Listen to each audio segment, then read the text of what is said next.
Well, Doom and RE3 and Final Fantasy were probably the last few squirts of mung we're going to get out of AAA Gaming's gas-bloated corpse for a while yet. It's been a right pain in the arse finding things I want to review this week. I thought about just typing the word fuck 8,000 times, but I need to save genius ideas like that for the end-of-year roundups. No, I think we're just going to have to go super cash this week. Hey, did you play anything interesting or relevant, Yahtzee? Not really. I spent most of the week leaning on jukeboxes and making double finger guns at the sexy honeys. Hey, that's cool with me because I'm super cash. So what did you play? Well, I did play quite a bit of Void Bastards because the title drew me in with two of my favourite things, nihilism and swearing. And it just came out on consoles, so hey, this is almost relevant. Void Bastards is a first-person shooter with retro-style graphics complete with sprite-based enemies, the kind of thing we'll probably keep seeing a lot of in indie games until nostalgia trends move on from the retro FPS era to the age of post-9/11 neoconservatism. But Void Bastards has something else that helps it stand out and different to all the other indie games. It's also a roguelite.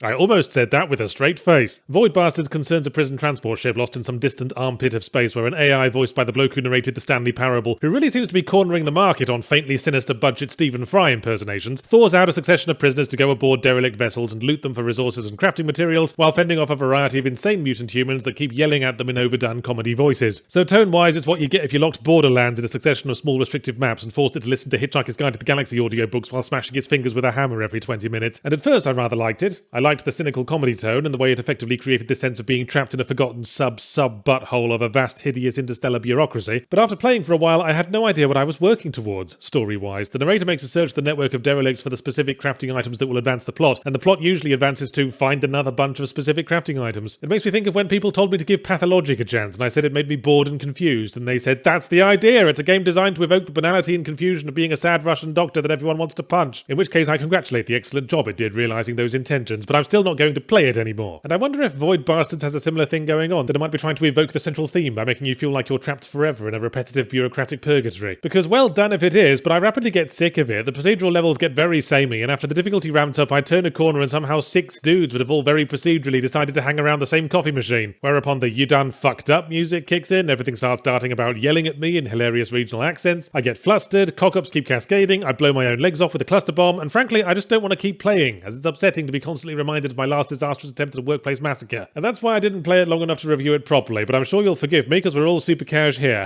Hey, so let's talk about another game I still haven't finished, Ion Fury. Hey, that's also a retro-style sprite-based FPS, and it also just came out on consoles. Is this a theme? No, we don't need a theme, we're super cash, fuck you. I mean, hey. And besides, playing a retro FPS on consoles is like driving a car in high heels and with socks on your hands because you needed somewhere to put them after you changed into the high heels. Ion Fury used to be called Ion Maiden, but then the band Iron Maiden got shitty and made them change it to something that doesn't mean anything. I think they were worried, perhaps reasonably, that their fanbase are too old and or drugged up to notice an R going missing. So do you remember that god-awful Bombshell game from a few years back where 3D Realms were trying to make up for all those female characters in the Duke Nukem games whose tits had higher billing than the rest of them by making a top-down shooter with a female protagonist whose entire personality was still based around being a female protagonist and then stood around looking pleased with themselves because they finally solved gender relations? Well, they thought that character was worth hanging on to because here she is again in a Duke Nukem 3D style FPS about fighting an evil scientist in a cyberpunk city or something. And by Duke Nukem 3D style, I mean literally made in the same engine as Duke Nukem 3D, meaning that the full game has a file size smaller than, say, a really high definition image of my left bollock. So we have the classic build engine environments that so effectively recreate urban cityscapes made out of giant cereal boxes, the usual fast-paced, no-frills shooty action of retro-style FPS, and most importantly, all those wonderful dated pop culture references that speckle build engine shooters like itchy red spots on a dose of the clap. On top of that, I fully endorse 3D Realms of all game creators turning back the clock 20-odd years to try to get a sense of what the fuck's been going wrong since then. Ion Fury brings back lovely nostalgic memories of my youth when I would stay up long into the night carefully airbrushing the nipple tassels from a screenshot of a pixelated stripper. So in theory, it's a game I should like. But then again, in theory, my dog's butthole has no nutritional value and doesn't taste very nice, but he seems determined to test this theory every chance he gets. I think I like playing Ion Fury, but I still haven't finished it, and every time I load my last save, I advance one corridor and decide I haven't recatalogued my porn folders in a while. Why is this? My conscious brain goes, this is fun and quite visually impressive for an engine that looks like paper cutouts sliding around in cereal boxes, but maybe that's it. Making a game in an obsolete engine is rather blatant gimmickry, like making a sex doll out of toast. Impressive, yes, but a more fitting material wouldn't leave so many crumbs under my foreskin. And build engine games have plenty of qualities that I'm quite glad we've left behind, like maze-like samey levels based around key hunting and the inability to look down at things from above without the graphics bursting into tears like an unprepared spelling bee contestant being thrown maneuver at the end of a long night. Oh dear, listeners, it seems that throughout the course of this video I suddenly became over-nostalgic shooters. That's how quickly it can happen, kids. One moment you're innocently playing with your stuffed badger thinking girls are icky, the next, bam, you're waking up to a sticky patch on the bedsheets, and your mum angrily demanding to know what you did with all that toast.